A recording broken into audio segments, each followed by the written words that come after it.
Emma, Tamara, welcome and congratulations to you both. Listen, Tamara, I'll start with you. You told supporters in your victory speech it was an incredible experience to run for office. What do you think it's going to be like to be in office and to work as an MP? Well, I'm just honored and excited to be able to represent my riding. I'm grateful to my volunteers and to my team. And I'm so looking forward to finding out how it is that we make laws in this country and to try and do everything I can to make sure that I'm part of a team of people that makes really good ones. And you too, Emma, on that point, you've gone from farming and small business now into politics. What are your expectations of this whole new world? Well, first, I would like to thank all of my volunteers and everyone who has voted for me in our community. I think that it's going to be a really big, exciting adventure in a very difficult time. But I know that the people of Canada have chosen well in the team that they want to see make those big changes and commitments. We'll talk about difficult time and how to meet that in just a second. But I'd like to ask you, Tamara, first of all, or not first of all, but about your riding. Nanaimo and Ladysmith, one of a number of ridings we saw on Monday night that were held by the NDP that flipped not to the Liberals, but to the Conservative Party. How were you able to do that? Tell me about what in your message do you think resonated? Well, I think that really what it came down to in our riding were the conversations at the doorstep. I was lucky to be able to have an early nomination, and so really got the chance to connect with people. And the messages that I was hearing on the doorsteps were the ones that were reflected in our platform. And so I think that that is what led the path to victory in our riding. And what about you in that perspective, Emma? Again, you're going to be going to Ottawa in government. It's a minority government, though, with a strong Conservative opposition with MPs like Tamara. How do you think your party is going to be able to navigate things to get the Liberal agenda through? I think that what the country is asking, which is that we all work together to put the citizens of this country first. And I think that that has been missing at times, and I'm really hopeful that we see that as we move forward. And what about you, Tamara, on that? Because we did hear from your leader on election night saying that there would be common cause in terms of the Conservative Party helping the government in dealing with Washington and the threats coming out of the Trump administration. How do you see this very, very split parliament working in terms of addressing those common concerns? I think that's one of the incredible things about Vancouver Island. It's a microcosm of Canada, and at this point, it has MPs from all four parties. And I'll be working to reach out across the aisle to build relationships and to really work hard for the people of my riding to make sure that we deliver the things that they need, which in our case is real movement on affordability, addressing the housing crisis in a meaningful way, and really working to make sure that we bring our loved homes drug-free and restore that kind of sense of community in our riding. Emma, what are the expectations of your leader? Mark Carney is someone with tremendous international experience, but not as the leader of a political party, not as a leader of government. What do you think, or how do you think he's going to run things?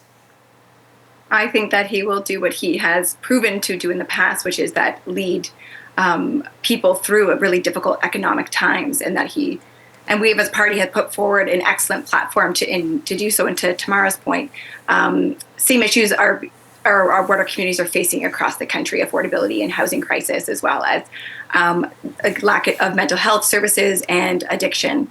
And so I chose to run because I do believe that Prime Minister Mark Carney is the perfect leader for this time, and I'm excited to see just what we can get done.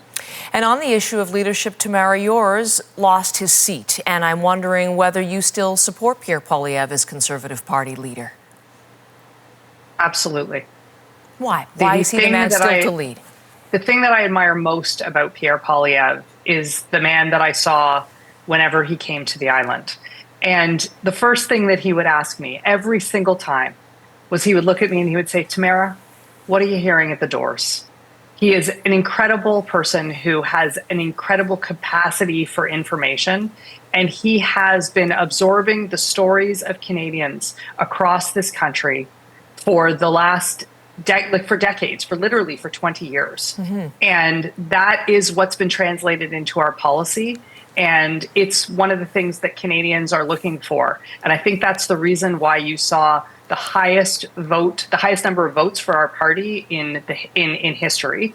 And I think that there's tremendous support there and tremendous affection. And how do you think he's going to handle leadership, and how do you think it's all going to work when he's not in the House for question period and actually holding a seat to lead from that vantage point? You know, one of the incredible things about Pierre Poilievre is the team that he's built in our caucus. And we are all there for him, and we are there for Canadians. And we are going to pull together, and we are going to continue to put forward a hopeful agenda to work across the aisle for the benefit of Canadians under the strong and really intelligent, dedicated leadership of Pierre Poilievre. Emma, let me ask you, in terms of looking to the future, we know as of tonight that May the 26th is when you'll both be back, when Parliament is set to return May the 26th, so it's quickly upcoming. For your first day, what are you most excited about, and where do you hope to contribute? Oh, I'm really looking forward to meeting all of the members of Parliament and getting a better sense of who I'll be working with, and I guess just really enjoying the moment, feeling so incredibly grateful to have this opportunity, because it is not one I take lightly. I have a lot of work to do and to prove to the people of my riding just why they voted for me. A lot of learning for sure, and as I mentioned, a whole new world. Tamara, last question to you to end on that similar point, from law to this world, and as you said, you're interested in finding out how the whole process of creating legislation works. What are the key issues for you? What are the key areas you hope to focus on in opposition? So I really hope to focus on finding solutions for the opioids crisis and the mental health and addictions crisis that has gripped our country and has gripped British Columbia, and particularly has gripped Nanaimo. You know, the first thing I did as an MP was to make a call to a constituent who was in a difficult place because of something that was connected to the crisis. And I will carry that with me for the next 4 years, and I will do everything I can to make sure that we put an end to the suffering, and that we do, in fact, bring our loved ones home drug-free. Well, we will wish you the very best of luck and hope that public service meets all of your expectations, and we'll be watching when Parliament resumes. Thank you, Emma. Emma Harrison. Thank you, Tamara Cronus, as well. Thank you.